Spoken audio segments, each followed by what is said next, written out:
Hi guys, and welcome to my channel. So for today I'd like to discuss Jessica Yaniv, the transgender predator who has been getting more and more attention on the internet as of late.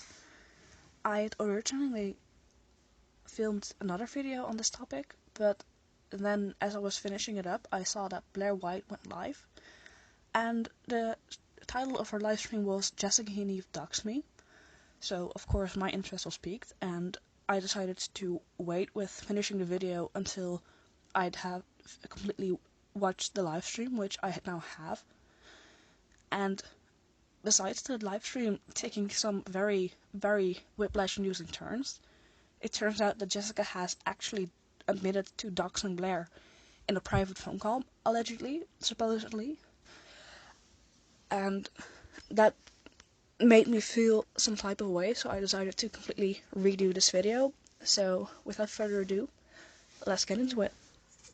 I think if you've clicked on this video, you probably already know who Jessica Yaniv is, but just in case you don't, Jessica is a transgender activist, as she calls herself, although in my opinion she does more harm to the community than she does good. And she first became infamous for a incident where she tried to force 16 different estheticians to wax her genitals, which are male. And when the workers said that they weren't comfortable with doing what she asked, Jessica went ahead and filed human rights complaints against each and every single beauty salon she went to, which was 12 in total. And as far as I know, she actually got a few of them shut down, simply because the women felt uncomfortable and unequipped to do the service that Jessica had asked them to do. And then, after doing some research, I actually found out that for a very long time, Jessica had actually had a publication ban placed on herself, meaning that no media outlet or reporters were allowed to reveal information about her, not even using just her initials, and that actually got lifted very, very recently. She claims to be a transgender activist, and although I don't think it's my place to say whether or not she is a transgender, one thing I'm pretty sure of is that she isn't an activist. In my opinion, she has done far more harm to the transgender community than she has done any good, simply because of the way she portrays herself and because of the things that she does out of the claim of being transgender and the things she calls transphobia. For instance, Jessica believes it's transphobic for female estheticians to refuse to wax her genitals, which are still male because she is pre-op, and then when the workers refuse to do the service that she's asked them to provide, she goes ahead and files human rights complaints because she claims it's transphobic for the workers to refuse her a service based on the fact that she is transgender. However, she went to 12 different salons expecting a different outcome at some point, and she never stopped to think about what other reasons the workers could have to refuse her the service. Because if you do a little bit of research towards waxing procedures, you'll find out that waxing male and female genitalia works very different, and the beauty salons she went through were all exclusively female, so the workers actually felt unqualified to do the service rather than just uncomfortable, although I'm pretty sure it would be pretty uncomfortable to touch male genitalia when you specifically want to work in a women's salon, because you probably don't feel comfortable doing that if you choose to work at an exclusively female salon, you know? Just me? Okay, well. Now, this isn't exactly a one-off thing for Yaniv, trying to shut down a business over some supposed transphobia, because on the 11th of August, the Post of Daily Wire actually wrote an article about Yaniv going to a restaurant called New York Fries, and she posted on Twitter that apparently a a female worker of the restaurant refused her service on the terms of, "Not for you, sir, you're transgender," which is what Yaniv told post-millennials writer Lindsay Shepard. Refusing access to a server. Like, I was just at Pacific Center Mall, and I went to New York Fries, and this is going to be on my next human rights complaint, but I asked for some fries, and they literally said, "Not for you, sir, you're transgender," to put it like that. Sorry, who said that?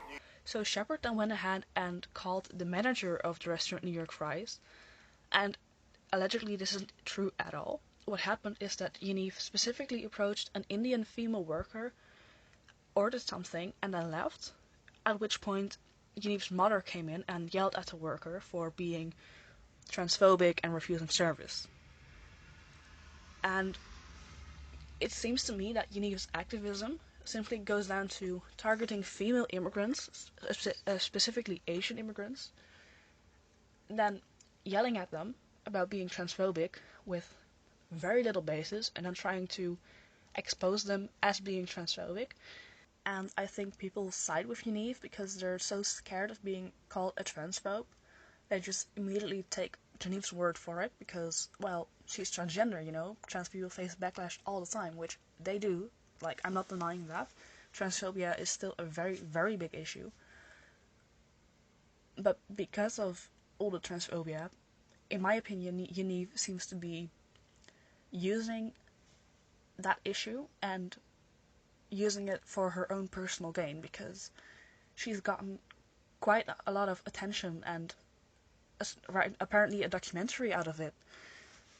You know, she's based her entire career on calling people transphobes without any actual proof, and it seems to work for her because people are just so scared of getting the trans community turned against them.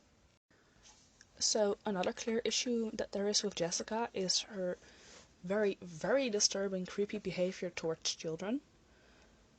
And I think we've all seen the screenshots, but in case you haven't, here they are popped up on the screen. Now, one thing I would like to note about the screenshots is that the girl who the messages were sent to didn't actually know that Johnathan went by Jessica. So when the girl checked her Twitter followers to see who was following her, she recognized the icon that Jessica was using, and she recognized her last name, Yaniv, but she didn't recognize the person Jessica Yaniv because she only knew a Johnathan Yaniv.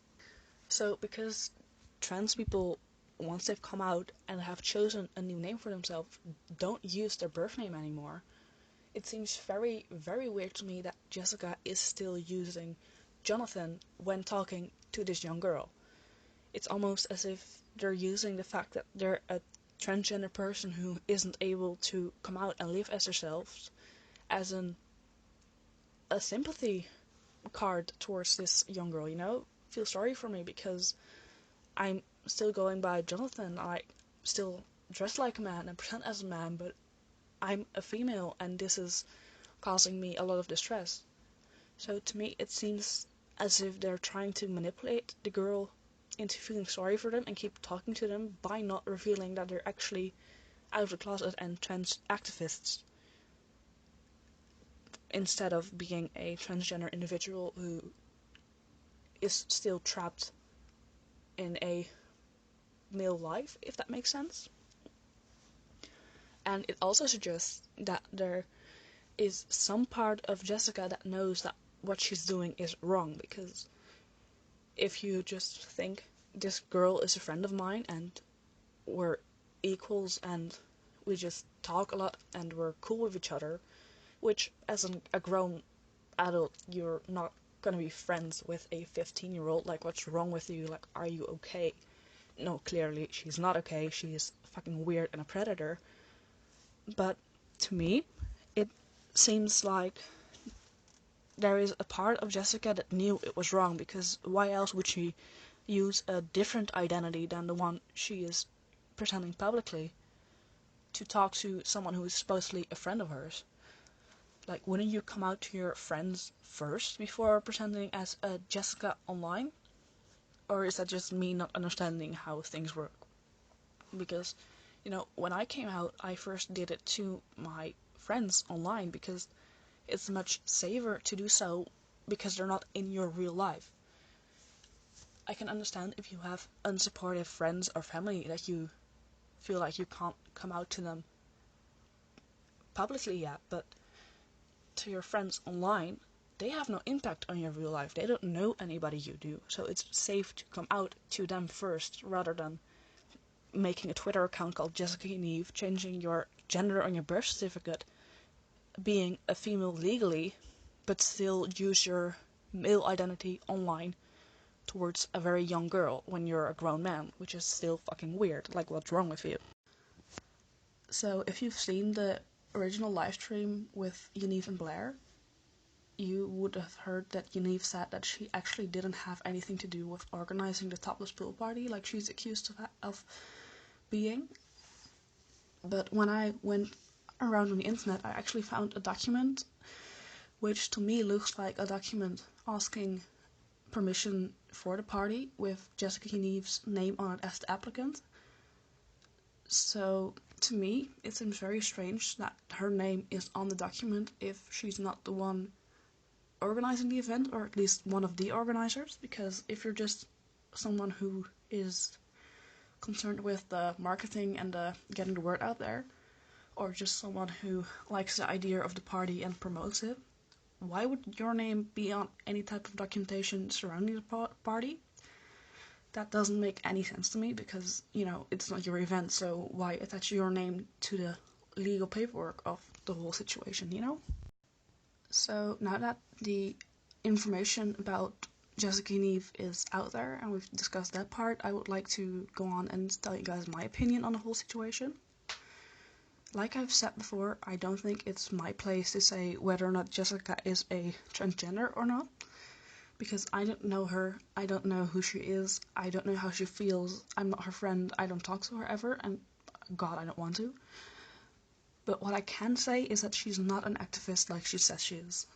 She has done far more harm to the community than she has done any good, and I don't think that she deserves the platform that she has, and I don't think she deserves the attention that she's gotten. But on the other hand, I think she is far too dangerous and sketchy to not talk about her, which is why I am talking about her. Because ultimately, she's the one who's out here talking about helping little girls with their menstruation, giving pads to girls, asking for pads, just some very weird obsessive behavior with what women do in bathrooms and in changing rooms, and she's actually taken pictures of herself presenting very masculine, almost male-like, in a women's restroom or changing room with women in the background who all look very not disturbed, but definitely confused as to why she is there. And that's exactly the type of person transphobes will use to say, look, this is why transgenders shouldn't be in the women's bathroom or the men's bathroom, because they're all creepy and predatory. And she is just emphasizing the stigma that is already surrounding the transgender community. And that's one of the main issues I have with Jessica having the platform that she has and having the outreach that she has, because not only is she using her identity as a shield to prevent anybody from talking about her, because if you're talking about her, you're a transphobe, when really you're not, because you can disagree with somebody's actions without being a transphobe. But she's also diminishing the meaning of the word transphobia, because like in the situation with the restaurant New York Fries, she saw an opportunity to file another human rights complaint, and she went with it, she ran with it, because it would get her attention. And whatever happened in the store, because ultimately there is no footage of what happened, not public information at least, so we don't know what happened, but to me, being treated rudely as a customer isn't transphobia. Being refused a service because workers don't feel properly trained and experienced to do the service you ask them to isn't transphobia. In the case of the waxing incident, it's actually a safety issue, not a transphobia issue. But because she's claiming it is transphobia, and she's claiming that it's all just because she's transgender, she's actually minimizing the horrible issue that is transphobia in our current day and age. You know, there are people who have been attacked with violence, who have been kicked out of their houses, but no, transphobia is just not being able to get a waxing procedure done by people who aren't trained to get it done. So to me, that's one of the biggest issues with Jessica, aside from all the creepy behavior towards children, which is just the cherry on top of the cake, honestly. So yeah, I'm very curious to hear what you guys think of it. Thank you so much for watching and listening me ramble on about an issue that's really already out there and everybody has already spoken about. And like the video if you enjoyed it, subscribe if you haven't already, and hopefully I'll see you next time.